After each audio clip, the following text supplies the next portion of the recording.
as perdas do setor educacional neste mês de setembro. Paula. Maravilha, Felipe. Vamos seguir aqui, de olho sempre nas reações dos mercados, acompanhando as notícias e também ouvindo opiniões de grandes especialistas. Chegou a hora da gente receber o Arilton Teixeira, economista-chefe da Apex Partners, aqui na nossa programação. Muito bem-vindo, Arilton. Boa semana para você. Muito obrigado, Paula. Prazer estar aqui. Vamos conversar um pouco de economia, né? Vamos lá. Primeiro, bom, são vários pontos aqui que eu quero trazer para a nossa conversa, mas expectativa inclusive para a ata do Copom amanhã. Queria entender um pouco mais também da sua expectativa para esta ata, inclusive, né, mercado, a gente até viu no próprio Boletim Focus hoje, dado ali como certo realmente 11,75% no final deste ano. O mercado entendeu, pelo menos ali no último comunicado, que as duas próximas reuniões devem vir ali com cortes de 0,5 ponto percentual e não cortes mais aprofundados, pelo menos pelo cenário que foi colocado ali no comunicado, mas eu queria entender também um pouquinho da sua expectativa para esta ata, divulgada amanhã pelo Banco Central. Vamos lá. Bom, semana passada nós tivemos dois comunicados importantes aí. O Copom, ele tem um impacto, mas se você me permitir, antes de entrar no Copom, eu chamaria atenção para o comunicado do Federal Reserve. O Federal Reserve, ele manteve os juros, né, como já era esperado, mas o mercado estava sonhando que o Banco Central americano iria enviar uma mensagem sinalizando se ele já iria parar ou não. Certo? O Banco Central, ele deixou bem claro que quem vai dizer a hora e quem vai dizer se ele vai parar são os dados. Isso aí azedou razoavelmente o mercado. Quanto ao nosso Copom, ele pegou já esse mercado já um pouco mais, digamos, pessimista aí devido ao comunicado do Fed. E o que eu acho que é o mais importante ali? Bom, a redução dos juros já estava esperada. O mercado sempre quer uma redução maior, né? Particularmente aí, porque beneficia muito o pessoal aí, os mercados de renda variável. Mas o Copom, na minha percepção, a coisa mais importante foi a mensagem que ele deixou sobre a relação fiscal. Ele disse o seguinte: olha, o governo tem que atingir as metas que ele se propôs. Em outras palavras, o ano que vem, uma meta de zero, de déficit ou de superávit, não faz, você deve buscá-lo, porque senão isso gera incertezas e gera, digamos aí, o pessimismo que o mercado tem. Tá? Então, eu acho que esse foi o principal mudança do FED, do Banco Central, do BCB, do Copom, né? Para quem estava esperando sinalização de aceleração, esse comunicado, ele diz o seguinte: olha, é difícil acelerar se o governo não está cumprindo o passo dele. Na verdade, nós estamos aí, amanhã vai sair o IPCA 15, né? As expectativas aí de em torno de 0,35 a 0,4 a 45, é uma expectativa de inflação alta. A inflação deve sair aí de 4,24, deve ir para 5, 5,10, dependendo de como você vê. Mas eu acho que esse foi o comunicado importante do Copom. É voltar a atenção de todos para uma coisa que começa-se a discutir no mercado, que é a dificuldade no momento, né? Hoje nós estamos falando isso, dificuldade do governo atingir uma meta que ele fixou no arcabouço fiscal. Tem que repetir isso aqui. O arcabouço fiscal é fraco, ele é muito pior do que a PEC do teto, mas olha só, o mercado ficou feliz quando ele veio, porque ele estava esperando o fim do mundo. Agora, se o arcabouço não for entregue, aí vai ser pior, certo? É isso, basicamente é isso, assim. Todo mundo esperou o fim do mundo, veio uma coisa muito ruim, mas não é fim do mundo, nós melhoramos aí o mercado. Agora, se essa coisa muito ruim, muito fraca, não for entregue, nós podemos ter aí o pior. E o Copom foi fundamental para chamar a atenção da importância de se atingir essa meta. E veja bem, vocês estavam discutindo a educação aí, reforma tributária, o setor educacional pode vir aí sofrer aumentos de tributação aí no próximo ano, se o governo tentar atingir sua meta via elevação de receita e não via corte de gastos. Inclusive, Arilton, você trouxe insights importantes, depois eu quero entrar um pouco mais na questão fiscal, mas só para a gente ainda voltar, né, aqui para este ponto, justamente nessa expectativa para a ata ali de amanhã, inclusive só para pegar esse gancho também que você colocou ali no começo da sua explicação, essa subida, né, ou pelo menos não a subida, mas essa expectativa de juros mais altos por mais tempo lá nos Estados Unidos. Se a gente olhar para a redução ali desse diferencial de juro interno, juro externo, à medida que essas taxas lá americanas elas apontam ainda por mais tempo ali elevadas, Selic menor aqui, isso deve retirar recursos, provavelmente até inclusive aqui do país, né, desvalorizando aí o nosso real, colocando aí essa expectativa ao contrário, né, de investimentos inclusive mais atrativos lá fora por mais tempo com juros mais altos lá. Isso de certa forma pode provocar mais inflação aqui pra gente. Como que você enxerga justamente para esse ponto, né, esse macro influenciando bastante ainda aqui no nosso local? Olha, eu acho que duas coisas que nós vamos ter que observar aí ao longo do ano que vem para ver quanto que o Banco Central pode reduzir os juros. Primeiro, é o juros americano. Mas tem uma coisa, o juro americano pode até cair, mas se o nosso cenário fiscal se mostrar tão ruim quando o mercado começa a discutir no momento, aí eu acho que a possibilidade de redução do banco de juros aqui é muito menor. Por quê? E aí você falou com muita precisão. Se nós tentarmos fazer canetada à lá governo Dilma, o que nós vamos fazer é gerar mais inflação. Porque, como você falou, se os fundamentos aqui não forem compatíveis com redução de juros, tentativas aí via caneta, via pressão política de reduzir os juros, vai gerar fuga de capital, desvalorização do dólar, valorização do dólar, desvalorização do real, e com certeza isso gera aumento de inflação aqui. Nós já vimos isso e recentemente, né, quando o mercado aí aplaudiu, mas foi um erro muito grande do Banco Central, reduzir a nossa taxa de juros de 4,5% para 2% durante a pandemia. Nós vimos o dólar disparou e a inflação veio logo em seguida.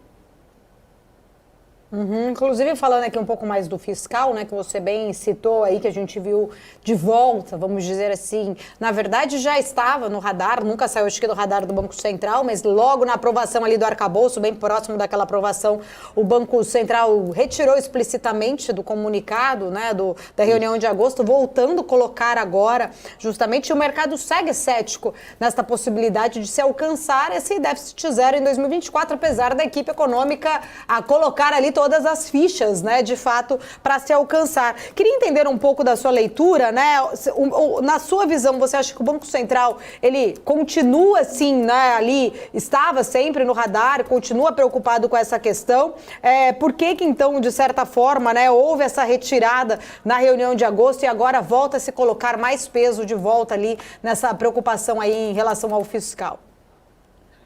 Olha, a primeira teoria é, obviamente, pressão política. Né? Mas isso é teoria, né? Nós estamos aqui.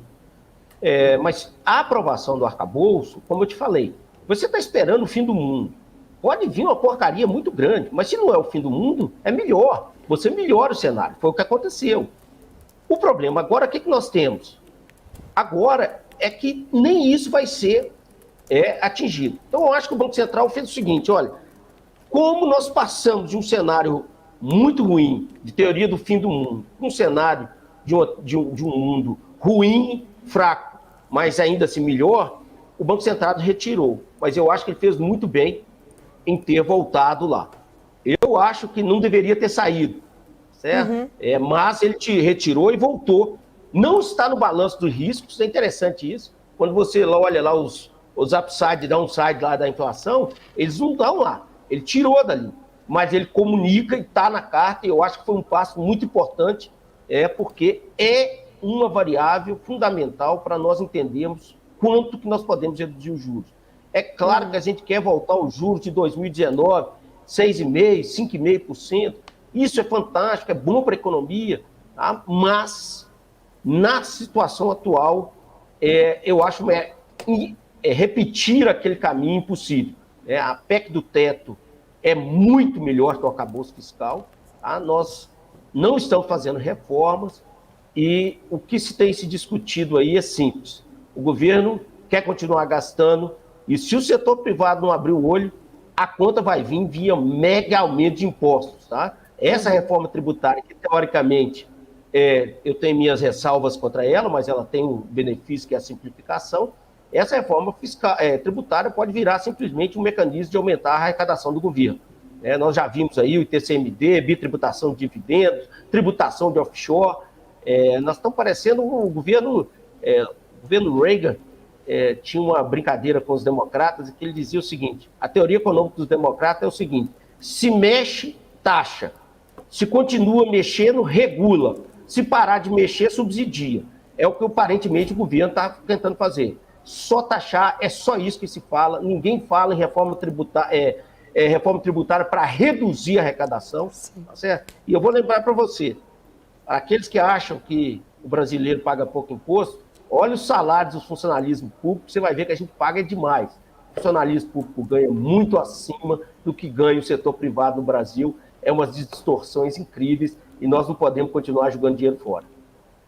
Arilton, ponto sempre muito bom aí colocado, né? Depois até a gente pode entrar numa questão ali de reforma administrativa, enfim, né? Se é que um dia a gente vai, acho que de fato ali falar mais, né? Com vontade política disso vir à tona, mas antes disso, né? Voltando aqui para essa questão ainda fiscal, você colocou ali um ponto, acho que muito importante, né? O mercado via algo muito, muito pior, veio ali o arcabouço menos pior, vamos dizer assim, né? Mas o mercado acho que nunca acreditou de fato nessa conversa ali de déficit zero, né? Pelo menos a gente vê o mercado precificando talvez um déficit aí primário em 0,8 do PIB, alguns colocam até 1,2%, né? O arcabouço em si, falando em déficit zero, o mercado não acredita, mas parece que o mercado ignorou, né? Ali, de certa forma. Agora está mais cético, né? Agora volta a ver esse peso. Queria entender um pouco da sua leitura, por que o mercado ignorou, ou se realmente, de fato, esperava-se realmente ali o pior de tudo e aí aceitou esse déficit 0,8, colocando ali na conta até 1% como algo aceitável. Olha, eu acho que assim, para entender 2023, nós temos que... É a teoria do fim do mundo que não ocorreu. O mercado precificou, o início do governo Lula foi bastante de incerteza, as ameaças constantes de revisão das tão sofridas reformas que nós conseguimos fazer no governo Bolsonaro, e isso não ocorreu. Eu acho que o presidente da Câmara, o Lira, realmente teve um papel fundamental em bloquear aí tentativas futuras de revisão das reformas, foi bom. Então, eu acho que o mercado era isso, era o fim do mundo, não veio, ele aceitou.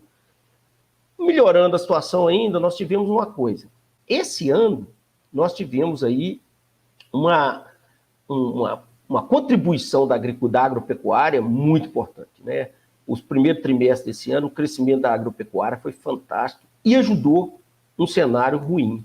A economia não estaria crescendo aí 3% se não fosse pela agropecuária, tá? Então, eu acho que se juntou. São essas as contribuições que fizeram o quê?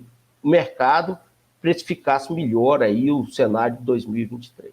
Mas agora, 2023, já saiu do cenário, né? O crescimento vai ser 3%, a inflação aí vai ser 5, 5,1, 5,2%, os juros aí 11,75%, está precificado o cenário. O que o mercado agora começa a fazer é precificar o ano que vem. E aí, é por isso que essa discussão volta a ser importante. Esse ano, todo mundo já sabe, o déficit vai ser isso aí, um pouco mais, um pouco menos. Os números atuais não permitem números abaixo de 1, tá? Mas eu acho que é isso. Está dado, o mercado já precificou e nós estamos bem.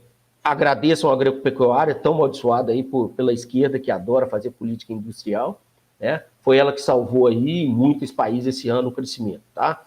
O ano que vem, aí o mercado agora começa a se preocupar, porque agora, para a precificação do ano que vem, esse déficit de 1,5 não pode se manter, porque aí o endividamento público aumenta muito, a capacidade do Banco Central de reduzir os juros cai demais, e aí nós estamos com um risco muito grande para o ano que vem. Vamos aguardar. O setor privado está muito bem, a economia está bem, a agropecuária em particular merece aí os aplausos, aí foi uma performance fantástica nesse primeiro semestre. Tem que lembrar aí, gente, o crescimento no primeiro trimestre anualizado foi acima de 18%, no segundo foi 17%. Isso foi uma contribuição muito forte e ajudou a tirar a economia de um cenário ruim. Tá? Vamos ver o que vai acontecer o ano que vem, mas a gente não pode continuar imaginando que a agricultura vai continuar crescendo a taxa de 2%, de 2 dígitos aí. Tá? Talvez pode ser um crescimento bom, mas não tão elevado como nesse momento. Pois é, Arilton, bom dia para você, Felipe Nascimento. A minha pergunta ia ser justamente essa, né? Nos planos, nos modelos que os economistas estão rodando para o ano que vem, 2 dígitos está fora de cogitação, né? Talvez algo um pouco mais tímido ali, né? Mas o agro ainda com contribuição bastante importante para tentar segurar um pouco desse crescimento econômico que se projeta, pelo menos mantendo um arrasto desse ano, já seria uma boa entrega, né, do setor para o crescimento econômico brasileiro, né? Para o ano que vem, na perspectiva do Focus ali, você acha que entrega aquilo que está prometendo, talvez, ou a gente vai ter uma surpresa, igual a gente vê esse ano, né? Dependendo se houver algum tipo de movimentação por parte do governo, do Congresso, a gente possa entregar algo mais? Olha, é possível entregar mais, com certeza. Né? Eu acho que o governo Lula está julgando uma possibilidade muito boa. Se ele falar o seguinte, olha, eu vou entregar não é 0, não, vou entregar é meio, a despeito da meta, ele reduz o risco fiscal e ele vai permitiria com isso, né, uma redução dos juros, que seria importante para a economia.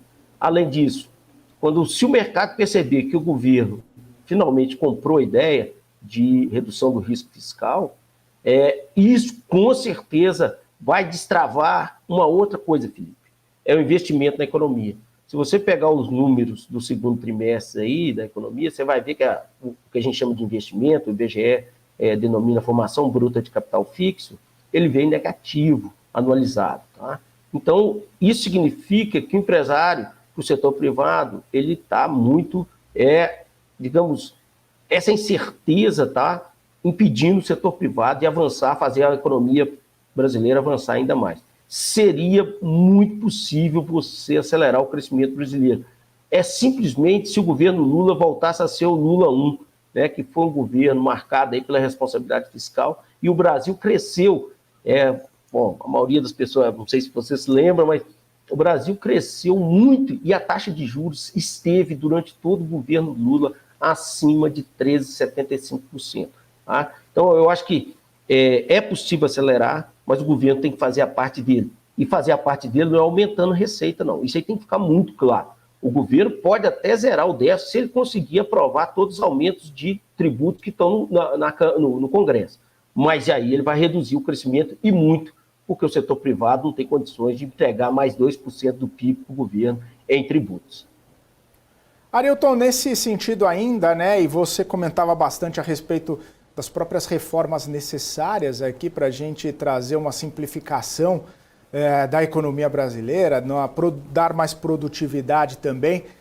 Tem uma notícia importante que o governo está elaborando uma série de propostas de mini-reforma, né? Mini-reformas ali que não necessariamente precisariam passar pelo Congresso Nacional, algo que poderia trazer uma simplificação maior ali por meio de portarias ministeriais, resoluções do Conselho Monetário Nacional na área de crédito, seguro, previdência, tributação, mercado de capitais. E a gente tem falado bastante, né, e falou bastante ao longo do governo anterior dessas micro-reformas implementadas pelo ex-ministro Paulo Guedes que acabaram trazendo um ganho bastante importante de produtividade e algumas delas até mesmo sendo mais relevantes do que talvez esperar toda a discussão e toda a morosidade de uma reforma mais ampla, mais abrangente. Essas reformas mais singelas, se a gente pode dizer assim, elas são mais rápidas, mais ligeiras até mesmo para ser colocada em prática e para trazer os resultados esperados. Queria ouvir sua opinião a respeito dessas possibilidades, se isso é uma bola dentro aí do governo para trazer essa agilidade, trazer esse ganho, né, percebido, né, numa reforma que pode trazer mais produtividade, pode trazer, inclusive, mais consequências positivas para toda a economia. Ô Felipe, com certeza. Veja só, se você pensar aí em política de governo, você tem que fazer dois deveres de casa básicos. Manter a estabilidade macroeconômica do país. Para fazer isso, é aí que nós estamos discutindo risco fiscal, gasto, endividamento e tudo. 2, você tem que permitir que o setor privado consiga investir, criar ao menor custo possível, mantido, obviamente, a segurança jurídica do país. Um precisa do outro. Veja só, fazer reformas micro é fundamental, mas se a economia tiver com muita instabilidade, inflação crescente, riscos aí de aumentos tributários, essas reformas micro que você está mencionando, que são importantes, elas não conseguem gerar os benefícios que a gente faz. Então, por exemplo, uma das reformas mais importantes do governo Temer é a reforma trabalhista. Nós vemos aí, dia após dia, a tentativa de eliminar. Uma das coisas aí fundamentais, permitir negociação, flexibilidade das negociações, isso é muito setor privado e tentativa. Por quê? Bom, aí nós vamos voltar. O PT é um partido que tem um braço sindical muito forte. E a reforma trabalhista, ela enfraqueceu aí os sindicatos. E aí eles tentam revisar. Então, veja, você tenta fazer uma reforma, mas se o governo sinaliza a todo momento que ele quer reverter o que foi feito, o impacto dessas medidas, bom, elas podem vir no futuro, mas no momento, no curto prazo, elas não vêm, porque o receio é muito grande. Então, eu acho que tem que fazer as duas coisas. O governo tem que cuidar da estabilidade macroeconômica, ele tem que gerar os fundamentos necessários para essa estabilidade, e ele não está se comportando como se acreditasse nisso. E depois fazer as reformas, e simultaneamente fazendo as reformas. Estabilidade, ou seja, permissão, facilitar o cálculo econômico. Dado isso, ajudar a redução desse custo é importante sim. Mas, no momento, essas reformas podem ter um impacto muito de curto prazo, muito pequeno, tendo em vista a instabilidade que pode vir o ano que vem, de novo, o ano que vem, se os fundamentos macroeconômicos não forem corrigidos. Perfeito, Arilton. Quero agradecer muito sua participação. Obrigado mais uma vez por estar aqui conosco. Uma ótima semana para você. Até uma próxima, então. Muito obrigado, Felipe. Um prazer estar aqui. Até a próxima. Tchau, tchau. Isso aí, Arilton Tchau. Teixeira, economista-chefe da Apex Partners, estava aqui conosco, trazendo pontos importantes para a pauta de discussão. Agora são 11 horas e 48 minutos, nós vamos para um rápido intervalo, daqui a pouquinho estaremos de volta aqui na programação BMC News. Continue com a gente volta já já. BMC News. Informação que gera valor. Entender o modelo de negócios, os resultados e as estratégias das principais companhias